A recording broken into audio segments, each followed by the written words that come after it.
stream.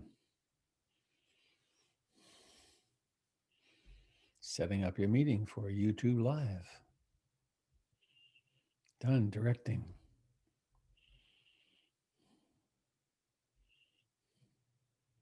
There it goes.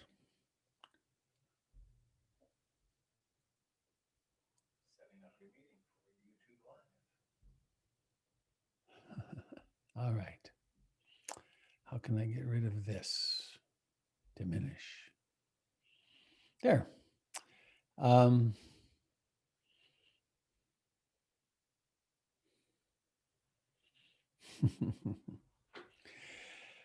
So, I was going to say, these are very unstable times.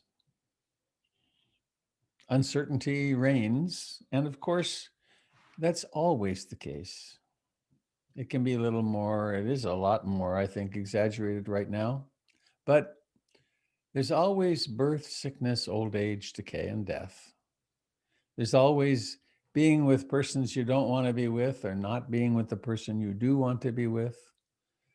And there's always experiences we don't want to have and experiences we'd like to have that we're not having, which is a compilation of what the Buddha called dukkha, the unsatisfactoriness of life, the suffering of life. So what can I do? Where can I have an influence? Can I have an influence?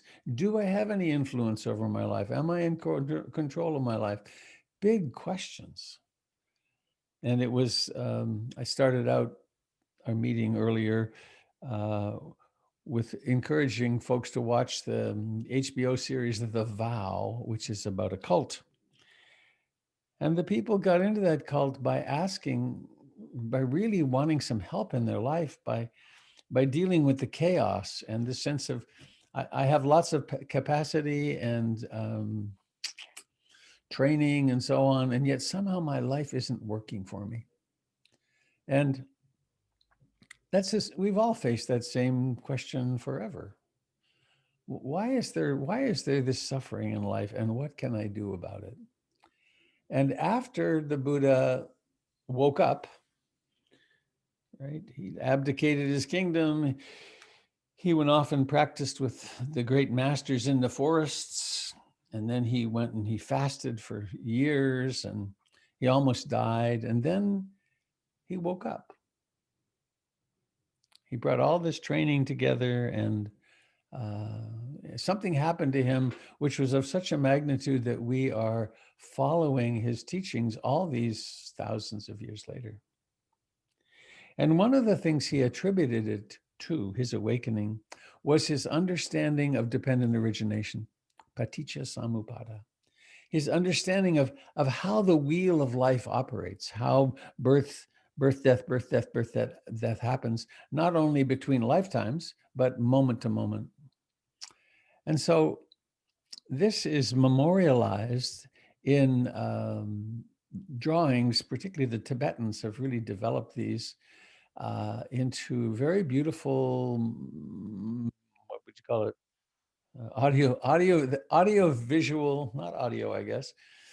They created wonderful paintings, and they're all these paintings up, and they're on cloth, and they pull them out for teaching purposes, and they could carry them around on horseback and make good use of them. I purchased a really gorgeous tanka, which is what these paintings are called, in Kathmandu 15, 20 years ago. And it's in my office. I use it often for teaching in my office. And I took close-up pictures of it.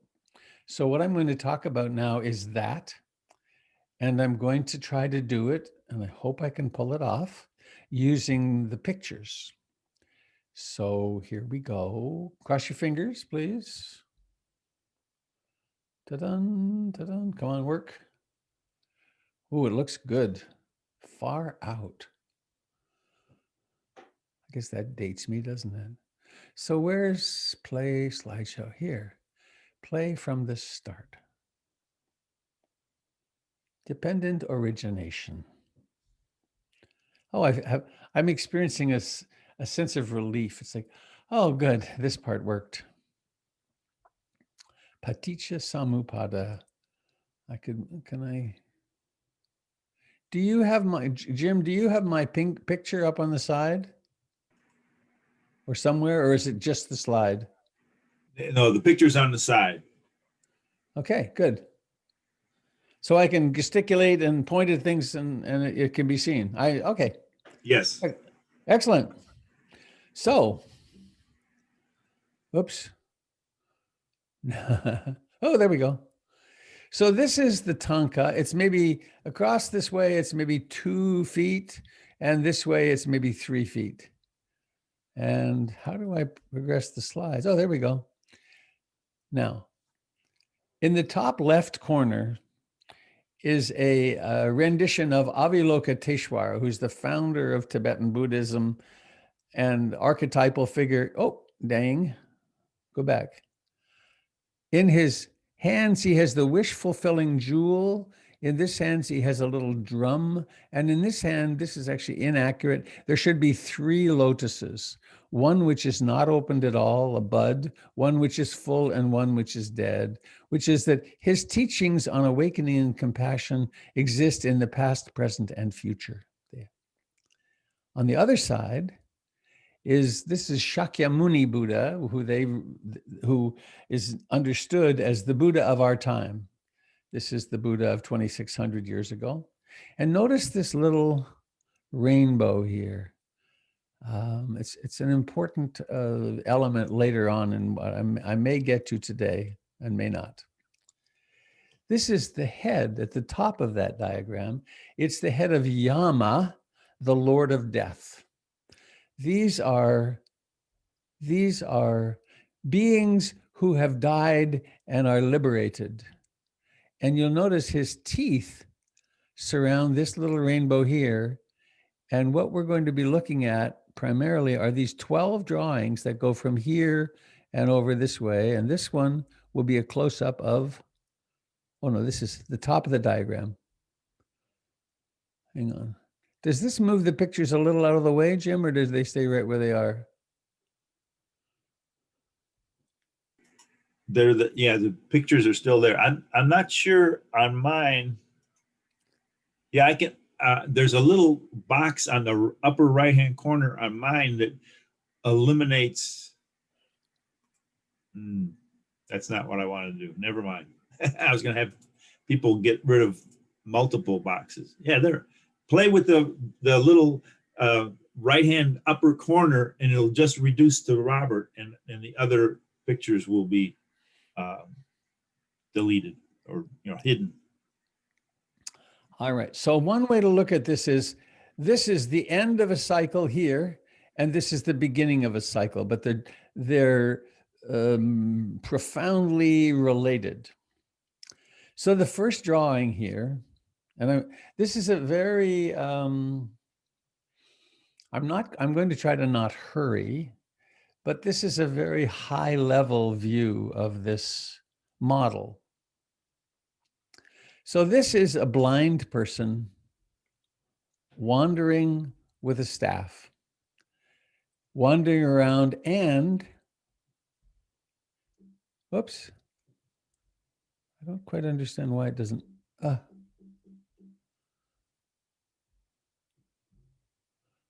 oh, I guess I just tap it, that'll work. So this blind man wandering around with a staff does things, and this is traditionally a woman making pots. In this particular drawing, it's like a woman making muumuus, Tibetan muumuus, which are an edible thing, delicious. And the one understanding of these 2 first drawings are that they are a summary of the past. Because of ignorance, which is the blindness, we do things, we act, we have karmic actions, and these set off the whole process of birth and death. This first drawing, or this the third drawing actually, is it's always a monkey swinging around, and it represents rebirth linking consciousness. There's something that goes from moment to moment. And it's not just at the end of life, it's at every moment, like right now. There's something going from moment to moment to moment to moment that because of this is caused, this is created, and this is two people in a leather boat called a coracle, and they are representative of mind and matter. Right now, please become aware there's a body, matter, and it's possible, for instance, to feel the life in your hands. And there's nama, rupa, there's name and form, there is awareness and its object. And this is not just mind and the body, it's mind and mind objects. Because of this happens. And this is, recently I've been talking, I guess in the morning meditations, about Ajahn Chah's practice of the one seat. That in meditation, we take our seat in the middle of a 6-sided room, and there are 6 windows. The 6 windows are the eye, the ear, the nose, the tongue, the feeling body, and the mind. And our task is to stay awake, sitting in the seat, and not to get sucked out the windows. Because, of course, thoughts come along and boom, we're gone. We're not on the one seat anymore. So back to this drawing, I wonder if I can, oh, there it goes. Because of this rebirth linking consciousness, there is this mind and matter. Because of mind and matter, there is this, which is the 6 senses. Because of the 6 senses, there's this contact. And this is the racy drawing of the 12 steps of dependent origination. Contact here, sexual contact, but it's actually representative of all sense contact. So the eye with visual objects, the ear with auditory objects, the tongue with taste objects, the body with contact objects. What am I missing? Seeing, hearing, smelling. I forgot the nose. Nose with olfactory objects, and body with feeling objects, and the mind with mind objects. Now, so what? I mean, you could say, so what? Because of this, there's this. Because of this, there's this. Because of this, there's this. And this, traditionally, in these drawings, the arrow is actually in the eye. And this is the second foundation of mindfulness, feeling, Vedana. And the hypothesis is this, and this is something for us to test. There are sense contacts which are pleasant, and there are sense contacts which are unpleasant, and there are sense contacts that are neutral, and they are experienced by us here as pleasant, unpleasant, and indeterminate. And these pleasant, unpleasant, and not yet decided, or quote, neutral valences to things, the emotional tone of things, drives us through life. Because we naturally are drawn toward the pleasant and we are pushed away from the unpleasant. And so all day long, we are reacting in a way to what comes up at our sense doors. And there's some control of what comes up at our sense doors, like sitting in this lovely little house. I'm not cold. I had a little breakfast, so I'm not hungry.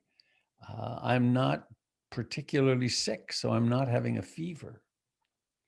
The pains and aches that are in my body are quite workable right now. So therefore, I'm not completely caught up in them. So to review, there's contact, there's feeling, In response to feeling, there's craving. And this is traditionally a man, usually, these are all, of course, mostly men, being with the sexist background. But it could be women just as easily. It's human beings. So this is a person with an alcoholic drink. And it has to do with, from here, there's pleasant, unpleasant, and indeterminate. And then there's craving. Oh, that looks pleasant. I want it. Or that looks unpleasant. That is unpleasant. I don't want it. And it's here that karma happens. Between here, feeling, and craving, we can, if we're mindful, we can spot craving very early in its process, and it becomes easy to notice and say, oh, don't have to do that. Or I'm drawn to do that, and my moral and ethical code says that would be a disaster, or that would not, I would feel shame about that afterwards, or I'd get in trouble with the law afterwards. So there's a way we begin to be able to reflect upon, how shall I act? And it's also much more subtle than that. I think, let me come back for the subtlety in a moment.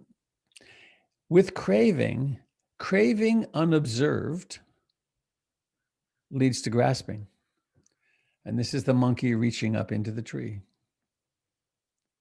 So a feeling arose, a contact happened, a feeling arose, a craving arose, and now I'm reaching out. I'm becoming a person who is acting on the basis of that conditioned craving. And I'll be coming back to here. Because of grasping, I reach out and it's funny what comes to mind. I have a penchant. I haven't had any for quite some time, but I really like Mother's taffy biscuits. And I can be down here, and I can walk by the cupboard and notice the cupboard, and then an imagination arises of Mother's taffy biscuits, and there's a pleasant anticipation. And then there's memory of eating a Mother's taffy biscuit with a cookie with a little milk. And then there's attaching to that idea, grasping and wanting that. And then if I open the cupboard and go for it, there's another little pile of Mother's taffy biscuits that, because I'm grasped, and then I become, and this is not drawn real well. It should be, she should be much more pregnant. Because she is pregnant. Something has been set in motion, which is now inexorable. And what gets put in motion is birth.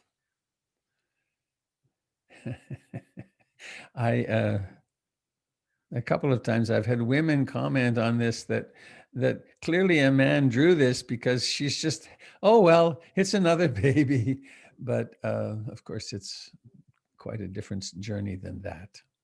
I was present at the births of both of my children, and well, for a variety of reasons, I was in an altered state for some weeks afterwards, but actually seeing the truth of birth, the gift that our mothers offer us through our birth is so huge. Okay, because of birth, there is sickness, old age, lamentation, death, and despair. And when we think of this as a model of going between lives, then this leads on, here's a new birth.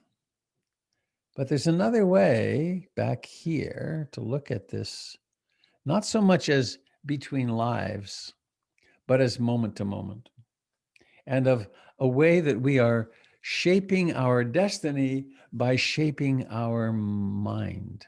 We're shaping our capacity to have some choice in our lives. It's not control. Sometimes when I talk about this, I remember an image that was very powerful for me. In my youth, in my early 20s, I worked on ships, freighters, and I worked my way from Montreal to Australia and then to Japan, and then they gave me a plane ticket back down to Australia and New Zealand. I was there for a year, and then I worked on a ship from Sydney to Dunkirk. And we went across the South Indian Ocean where that Malaysian airliner crashed. And I was in a big storm there. The waves were at least 60 or 70 feet high. The ship was 600 feet long, and it would burrow into the next. We were going maybe 2 or 3 knots just to keep steerage. And it was quite something, quite amazing. And then we went under Cape of Good Hope and up the east coast of Africa. And the point of the story in this telling is that's one of the big super tanker routes. And those super tankers are 3 football fields long. And they draw 70 or 80 feet of water. And they travel at 30 miles an hour. They are fast. And in order to stop one in full reverse, it takes at least 30 miles. There's this thing happening in the ocean. And my image sometimes of how much impact, how I can affect my life is that down at the back, there's a little porthole, and I can be there with my canoe paddle. And some of you may know the J stroke. You pull back and then you turn the paddle and it pulls the nose of the canoe around. That's the influence we have somewhat. It's like, I'm going to affect this. And in fact, we can affect the karmic momentum of our lives, and we do it one moment at a time. So, and that image may make it seem impossible, but we do have huge impact upon our lives. And we do it like this. A contact happens. Oh, I can't get my cursor to work. Where's my cursor? Here's my contact happens, and feeling is next. And then comes craving, and then comes grasping.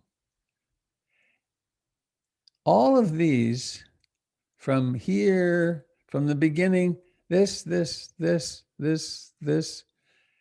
all just happens. This is arising from our previous karmic actions. And then feeling happens also fixed. How we feel, the pleasant and unpleasant and indeterminate, is partially designed or built into the body. It's built into our prior conditioning. And that's what we get. That's what's emerging in the present moment, moment after moment after moment. Some of these are very obvious. If you put your hand in the fire, you have contact with fire, it's unpleasant, and the craving is to get out, and then we get our hand out as quickly as we can. It's built right in. We have conditioned likings.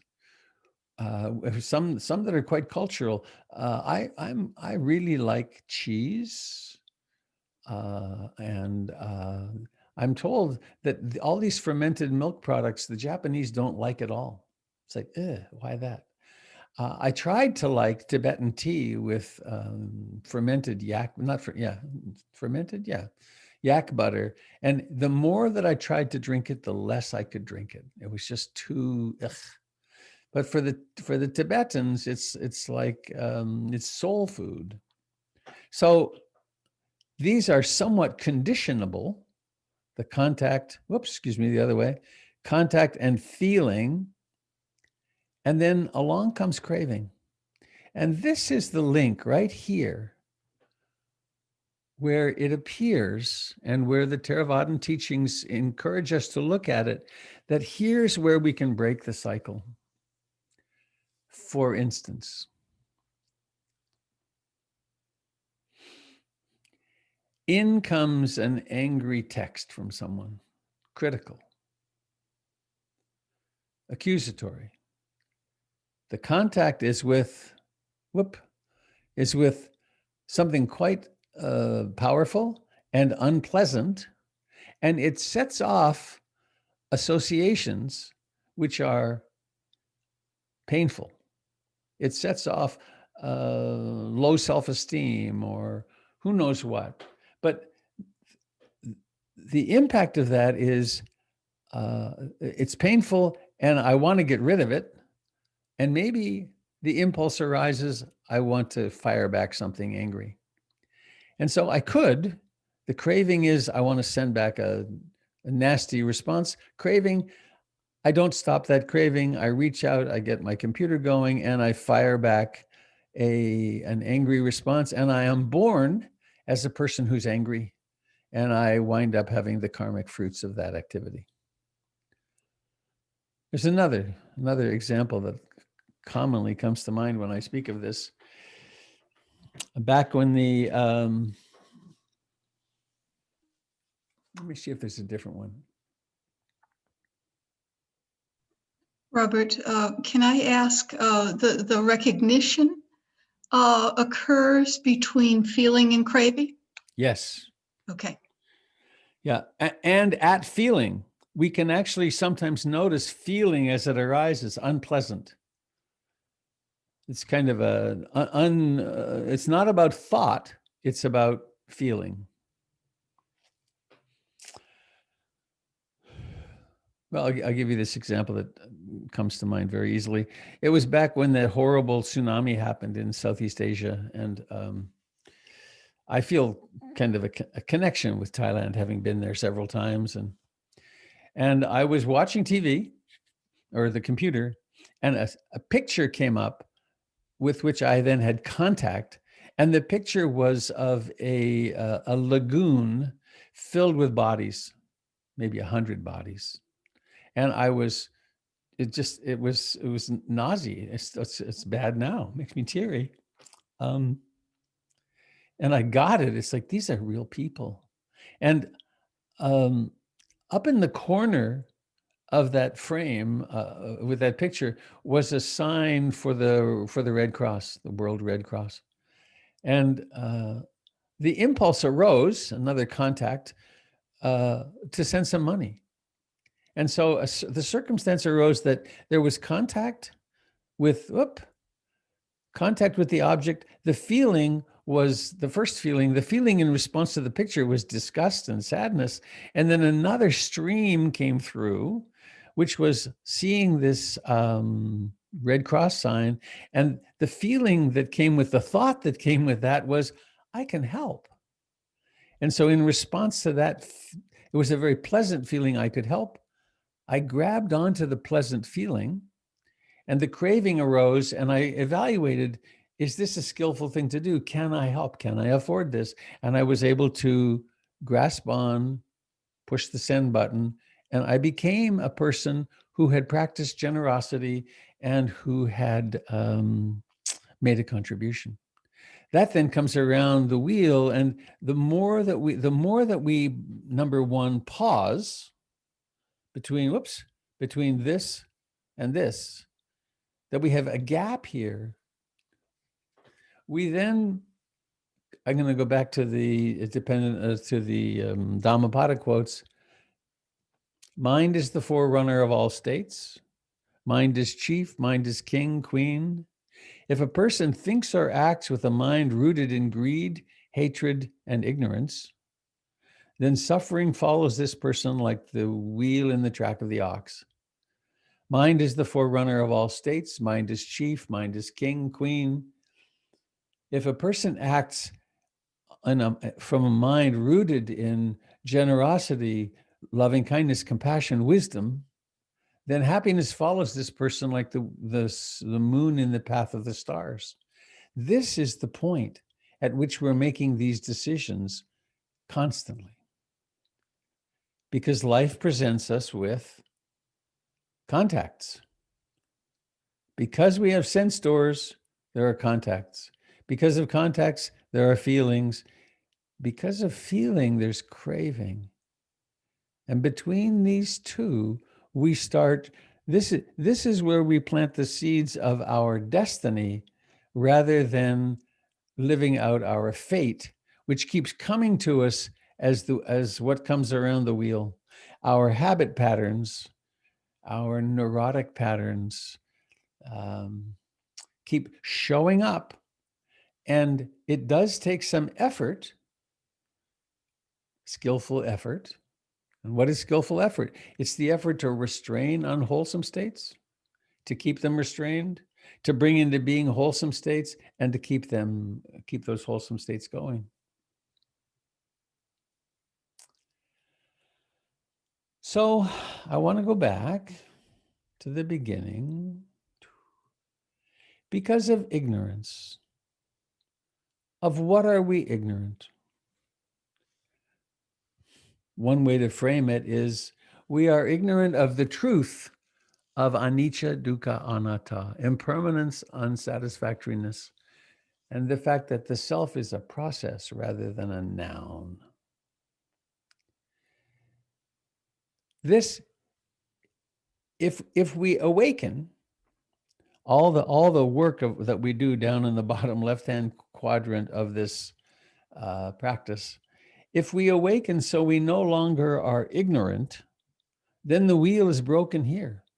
If there isn't ignorance, there's no tendency toward karmic action. But if there is, moment to moment, there's this moving on, consciousness moving into the next moment, creating. Because of that, this is created. Because of mind and matter, there's the body. Because of mind, there's the six sense doors. Because of the six sense doors, there's contact. Because of contact, there's feeling. All of that is a given. But enter mindfulness, enter the 7 enlightenment factors, and we begin to be able to pause here at craving. And sometimes we have to suffer the craving. Do I really want to do this action or not? If it turns out that my moral and ethical code support it, and it would be a good thing to do, then why not become a person who acts in this positive way? If it's an instance in which it would be a violation of my moral and ethical code, then why not restrain it despite the difficulty of that? And the cycle breaks right here. There's no grasping, there's no becoming, there's no birth, there's no sickness, lamentation, death, and despair. So there's more. There's the interior. I'll just show you the slides. I won't talk about them. There's the interior of the circle. Maybe I'll do that next Sunday. These are the gods, the jealous gods. This is the animal realm, the hell realm, the realm of the hungry ghosts, big bellies and small throats, big mouths, the human realm. And then we get into the center. And at the very center, we have greed, hatred, and delusion, which are running the whole thing. So now I'm going to come out of this, I hope. Whoa, look at that. It worked. And just a summary of this. So the 12 steps of dependent origination go around here. And then these mental states are in here, and greed, hatred, and delusion in the middle. And now I'm going to pop out of here and say that worked pretty well. Huh. Robert, can I quickly say something? Yes, of course. I'm not sure who this is. This is Margaret. Hello, Margaret. Where are you? Oh, there you are. Good. Okay, good. Please. The fascinating thing is that when you do break the cycle, it can be remarkably freeing and liberating in your body. You know what I mean? When we speak about it, it sounds like it's in the mind, but it can be, it is that full experience. Yeah. Of, wow, I don't need to go there. Yeah. As the Buddha said, the taste of the practice in the beginning is freedom. The taste in the middle is freedom. The taste at the end is freedom. Mm-hmm. And you just reminded me of an experience I had with my teacher, Matt Flickstein. Context doesn't matter, but I was at the front of the group with him, facing him. And he said something, and a moment later, he said, don't go there. And what had happened was he said something and it triggered in me some old shame stuff. And I was on my way to shame and he saw it and pointed it out and I didn't go there. And that was remarkable. It was like, good God, that was cool. And of course, we do that with ourselves all the time in the meditation. And the more mindful and awake we become, the more adept we are at interrupting. Here I am going on the old neurotic trip. Thanks, Margaret. Oh, yeah, sure. So questions, comments, please, my friends. Thank you for listening to all that.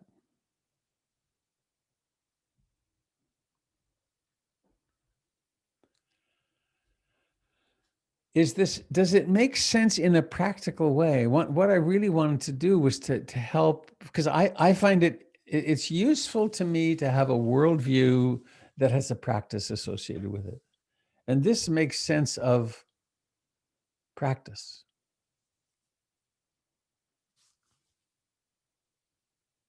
I guess I'll just say that I've had the experience, and it's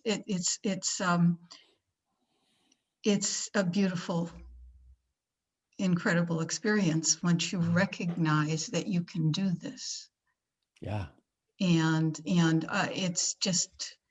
it's beautifully freeing. And it's my understanding this is what the Buddha was speaking of. You know? Yeah.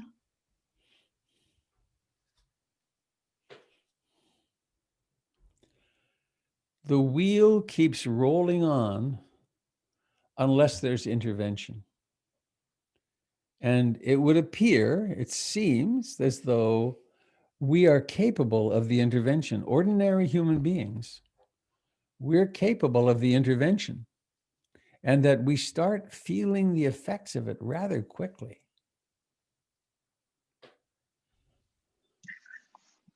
I have a comment. Hello, Allison. Hi. To me, it reminds me of that I have a choice. And the pause, we've been talking about pausing every so often, and it's been a huge part of my life in the last few months. To pause, to make that pause, which is after the craving. And before I go further into maybe being tired of COVID and starting to feel sorry for myself and not feeling good, instead of going there, I can pause and redirect my mood or my thinking, do an attitude adjustment. And then I also the other day found that I did that when I was doing what I do sometimes when I watch television or the news, and I'll hear something that the president says, and I will speak poorly towards him and be angry with him and talk back to him on the TV, and then I realized that what does that do to me? It makes me like that. And I like that. So that pause, I didn't pause then, and so that really helps me to remember that I have that choice to pause and to be who I don't want to be or to be who I do want to be and what works.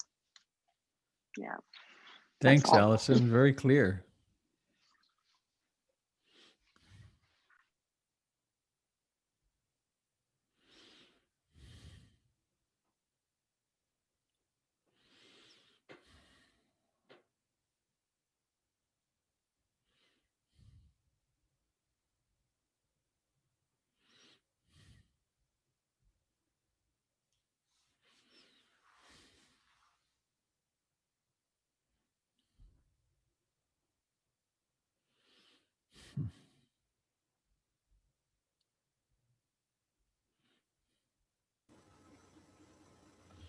I'd like to say something.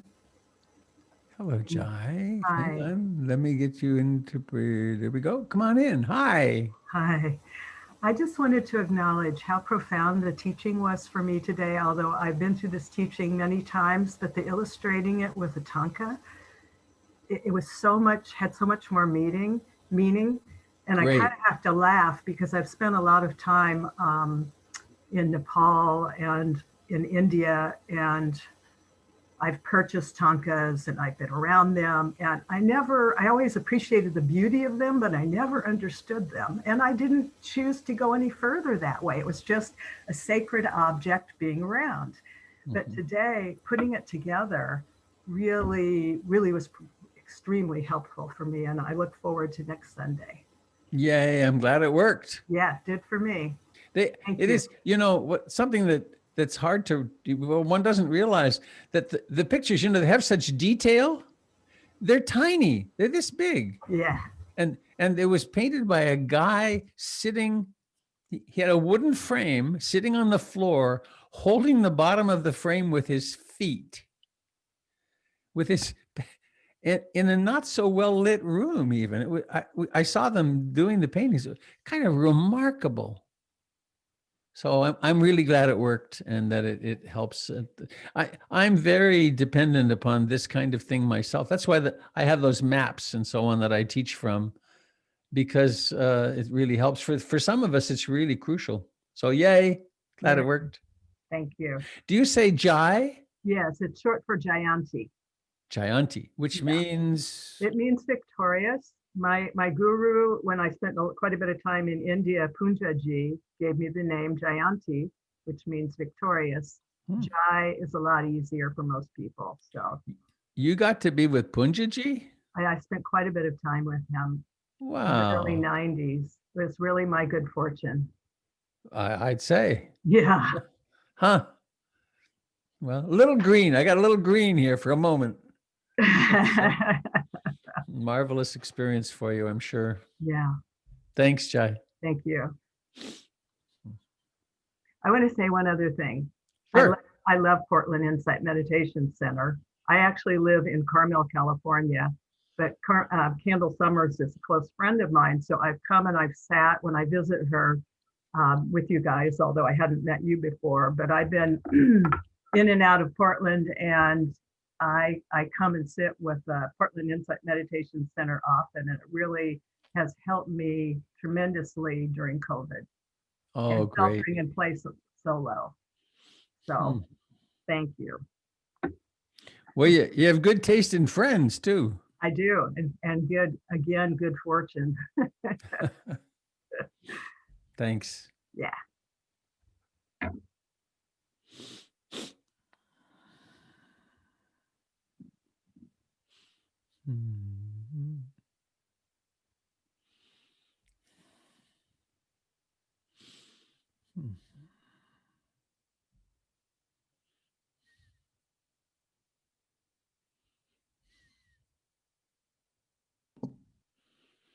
Hello, Rob. Anybody? Oh, I hear someone.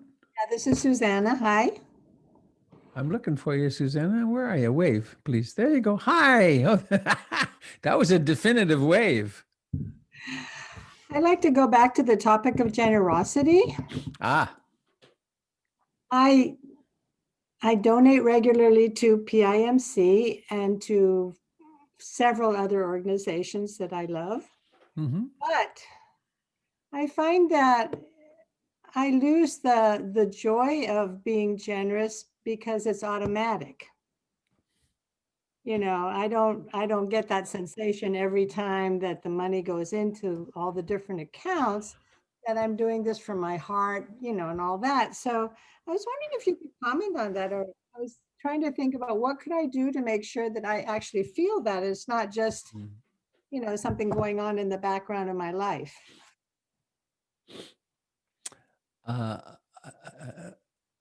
I have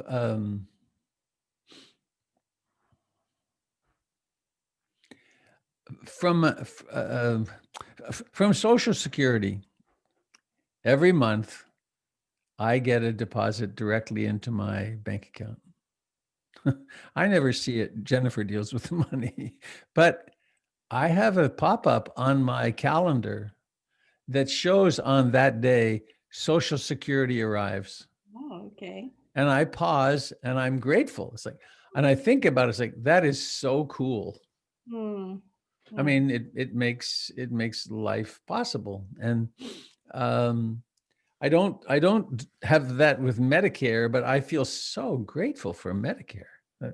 I was paying $820 a month for insurance when I was 64, and then suddenly I turned 65 and it's $800 a month that I get. And I've got great, fantastic coverage with it. On the other hand, one thing you could do with automatic payments, put them on your calendar. I like You that idea. put PIMC goes in today, and I'm giving PIMC this much, and feel the largesse of that. It's like, wow. And so we reflect on it. There's a statement. If you got a statement from PIMC last year for your tax purposes, they also go, because we're trying to say thank you. Mhm. And I try to handwrite on as many as I can, a little notation. And years ago, I got a statement from, I think, Friends of the Dhamma, maybe, or somewhere else. No, it was a Bayagiri, and they put Anumodana, and it's the word means please reflect upon and take delight in this moment of generosity now and whenever you think of it in the future. Mm. So the purpose is to be generous and realize, yes, I'm participating in the flow. I'm supporting this organization, but to do it quite consciously. So have your calendar whenever, and it takes a little pain in the butt to go and look at when they post, but you could do that. And then you could easily put it on a calendar to be a repeating monthly thing. Okay. And maybe, and with your enthusiasm, maybe stand up and do a little dance. It's like, yay, I was generous. Exactly. You do that so easily. Thank you so much. That's a wonderful wonderful suggestion. Thanks. Mm-hmm. Robert, it's Joan. Hello, Joan. Hi. I've been watching The Vow too, and I'm wondering, how does something become a cult? Like you said, you were in a Buddhism particular cult. Because as I was watching, I thought it'd be so easy to just fall into this trap. And I was wondering what your feelings were, because you yourself had experience with the Buddhism cult.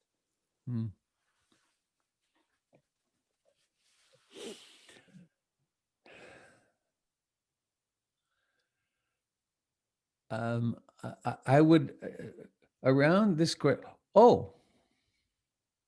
if you go to YouTube, to my channel on YouTube, and search for what is a cult, I gave a Dharma talk about that one time a couple of years ago, and it's still there on YouTube. And the most useful thing to do would be go to Google and look for Robert Lifton, Lifton, Robert Lifton's 8 points. Robert Lifton is one of my lifetime heroes. He was the first person to go into Hiroshima and study the victims who survived. He was the person who studied the prisoners of war in the Americans who went to China to the indoctrination camps from the Korean War. And he wrote from that a book on ideological totalism. And I got out of the cult that I was in with the help of a deprogrammer, who, among the things he gave me, was chapter 22 of that book, which is about the 8 points of what makes a cult. And it isn't the belief system, it's the isolation. For instance, you can't communicate with people outside the group. And there's something, the dispensation of existence. There's the belief that this is the group, that we have the truth. And if you leave the truth, you're going to fall into hell, or you'll never be safe. My belief was, if I left the guru, if I left Sujata, I would lose the Dharma, because he was the manifestation of the true Dharma. And so I was frightened to look, to keep my eyes open at all. And they load the language. There's an emphasis that this is the true way. But I encourage you, there's a whole bunch of stuff on Google, on YouTube about Robert Lifton, and that will really answer the question quite effectively. It's not about, it doesn't, Buddhism, Christianity, Islam, none of them are free, certainly, and any of them can quite easily be turned to that, to a cult. There's a Buddhist monk in Western Burma who, he's in the same category as Hitler. And he stirred up hatred among the Buddhists toward the Rohingya. He's personally responsible for thousands of deaths. And it's Buddhism with a twist. And it doesn't take much of a twist to make it really toxic. It's lacking in the compassion. And it's lacking in the teaching of anatta. And one can look at political processes that are happening now. One of the problems with social media is that we can get ourselves siloed and we never hear anything from another perspective. And then people can act in very cult-like ways as well. It's a constriction. One of the books that I read on it way back when was called Information Disease. That if we only have a certain kind of information and it's very narrowing, then we can get very off balance. And we start to perceive the other as evil and bad and so on. Robert, I hear a voice. oh, you do. There it is. And that is mine. I'm looking for you. I'm waving. Oh, it's Jonas. Hi. Okay, great. What are you doing? I just watched a documentary talking about, not speaking of cults, but social media. And it's called The Social Dilemma. It's on Netflix. And it is absolutely amazingly poignant for this moment. It talks about how the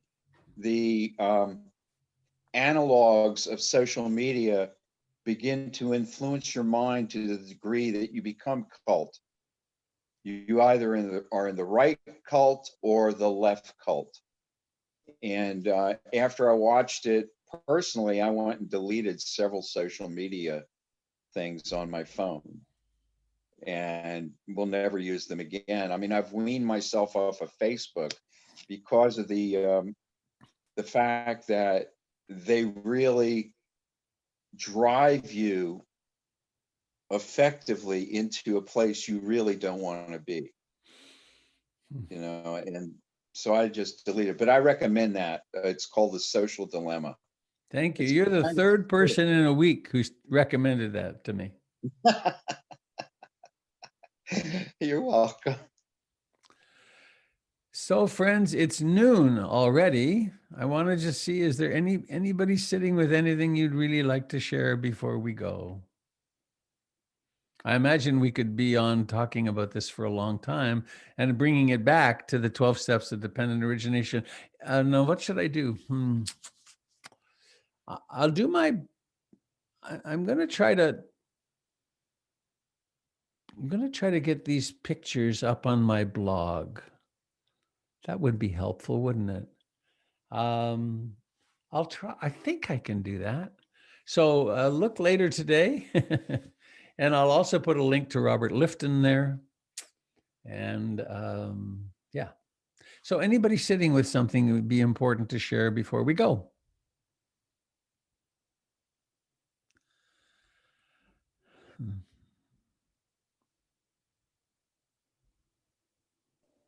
Robert, it's Candle. Candle. Hi. I can't find you. Where are you? Oh, Kuan Yin. Look for Kuan Yin. Say that again? Look for Kuan Yin. I'm looking for her. Wave, would you? Well, it's Kuan Yin sitting there, my statue. Oh, okay. Oh, I see you. All right. You're Kuan Yin today. Thank you. This might be this might require a longer answer than you want to do right now, but you brought up about the Western monk and the Rohingyans. Yeah. And that seems to come up a lot, I've noticed, when people are worried about Buddhism. They think, well, I can't really get involved in that because look what all those pacified monks have been doing. Yeah. And how do you direct in a fairly short conversation that it's something gone awry, or a person who's had too much craving and it's turned into, horrible opinionated cults? Mm. Well, one thing that comes to mind is one can look at all the great traditions and you can find Christians who are misusing Jesus's teachings for the purposes of the subjugation of others and violence and so on. You can find Jews of the same stripe. You can find Muslims of the same. And of course, there are Buddhists who misuse the teachings and interpret them in ways which are not skillful. It's an incredibly powerful, it's funny.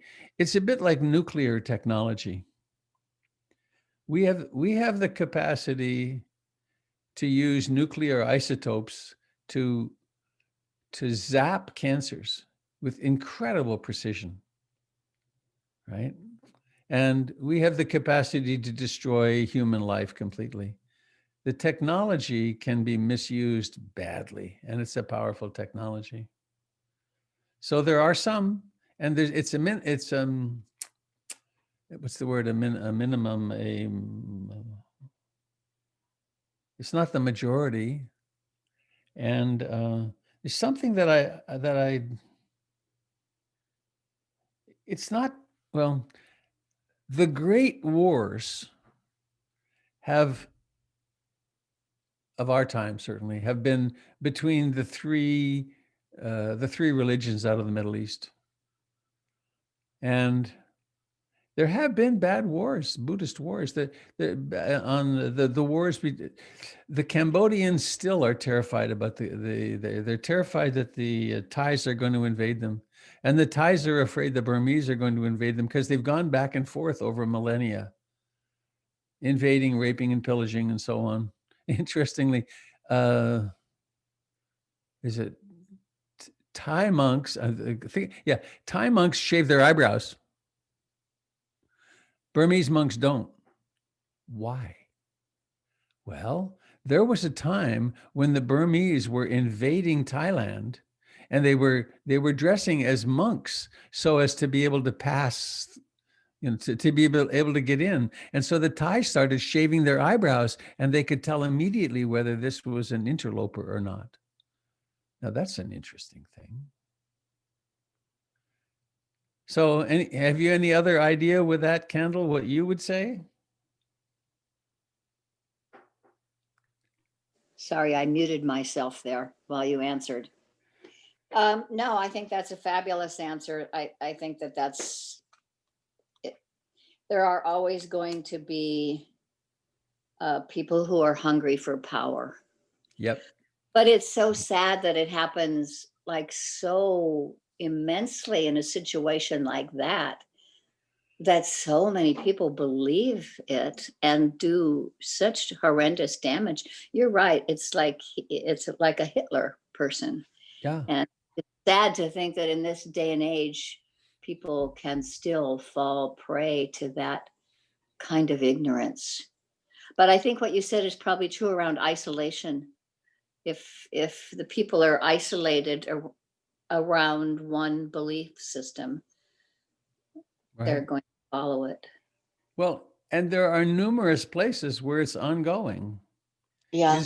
Israel and Palestine. Yeah. The Northern and Southern Ireland struggle. that Mhm. we so easily fall into us and them. And then I saw a very potent and sad short documentary from the time of the Troubles in Ireland, which hopefully we don't go back to, but it showed families teaching their children to hate the other. And that's part of every one of these ongoing intractable circumstances where we're not saying, you know, we really are all the same. We're not. There was Yeah. another little documentary I saw was two fathers. Oh, this one always makes me sad. Two fathers there was an Israeli and a Palestinian, and they were meeting. Both of their sons had been killed by the other side, and they met in love and talked about the insanity and absurdity of it all. That we're not resolving this in love, and instead we're making it into a war. And you know, the need for an identity Yeah. it can be very great. Yeah. Robert? So, Thank you for Robert? answering that. I hear another voice. This is Cricket. I just wanted to comment on Candle's.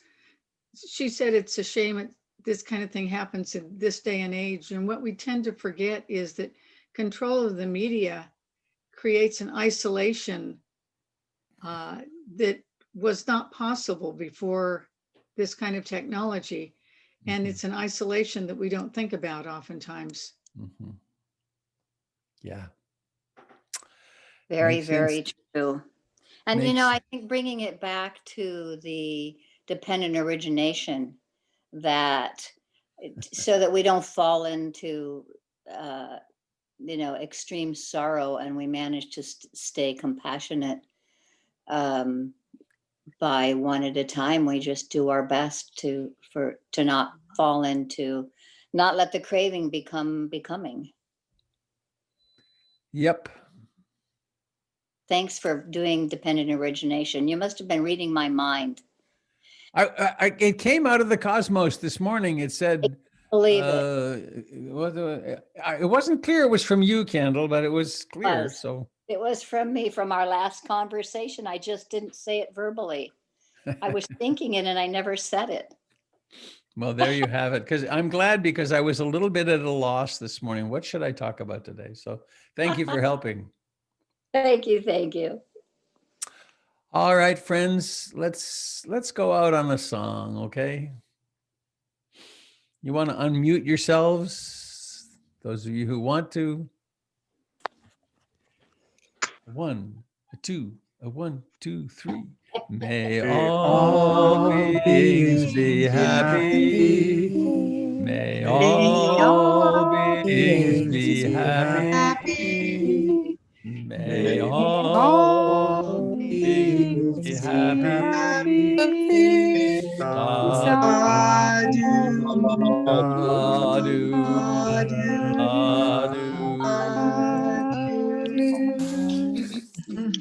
Have a lovely day, dear friends. Thank you. And, Thanks Thanks, for Robert. all the kind wishes. Thank you. Thank you. Happy continuation day, Jim.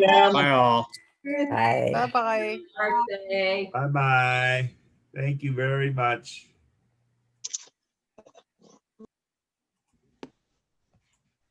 Love you, beautiful people. Goodbye. So long. Happy. So long. Farewell. Hello, Aaron. Au revoir and adieu. Thank you. Goodbye.